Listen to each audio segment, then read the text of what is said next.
My sixth favorite Final Fantasy game of all time is Final Fantasy VII. Okay, what do I say about this game that hasn't already been said? And why is it not number one? On most voting polls, it's going to come out number one. If I was ranking more objectively or based on the most popular or the most influential or the most impactful, of course Final Fantasy VII would be number one. So let me again start with apparently criticizing an absolute masterpiece. But remember that this list is a lot more about my personal preferences and vibes. As I've said a lot of times, some of the early game design doesn't make these as much fun to go back and play. And there are certain things about Final Fantasy VII, the original, whether we're talking about the character models that haven't aged super well, or honestly a lot of things about the story that are just a little bit iffy in hindsight, from their not great representations of the LGBTQ plus community to certain things with the way characters like Barrett and Sid are done. I love the game, and I'm going to get to all of that in a second, but I do think that people tend to overlook certain things, plot holes, a character in Kate Sith that doesn't make any sense at all to this day, and there are a lot of flaws. As my brother and I talked about, it's actually one of the more flawed games in the series. But also, as I've talked about with a lot of these other games, we shouldn't be analyzing them and judging them and thinking about them only in terms of their flaws.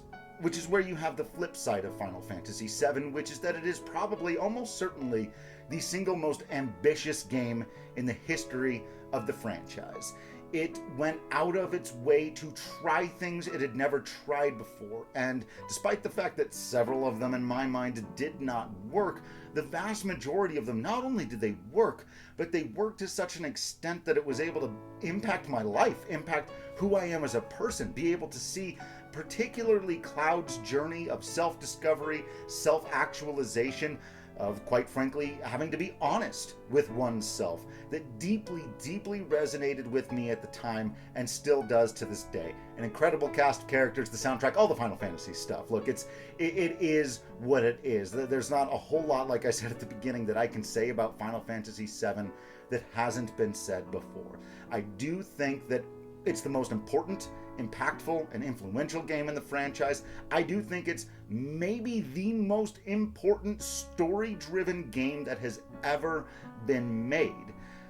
I don't return to it and play it all the time because, yeah, some of the graphics aren't always the best and some of the gameplay systems aren't always my favorite, and there are some things that are a little bit uncomfortable about it, which is why I'm super happy that it's getting this entire remake project. So, yes, in terms of all of the things that people do when they're trying to be objective, Final Fantasy VII might be the greatest Final Fantasy of all time, but that doesn't mean that it has to be everyone's favorite. I love it, it means a great deal to me, but it isn't necessarily because of those handful of things that hold it back. But boy, is it just a phenomenon, a truly special game, and something that, if it means all the world to you and it is your favorite in addition to all of those other things, I simply cannot argue with you.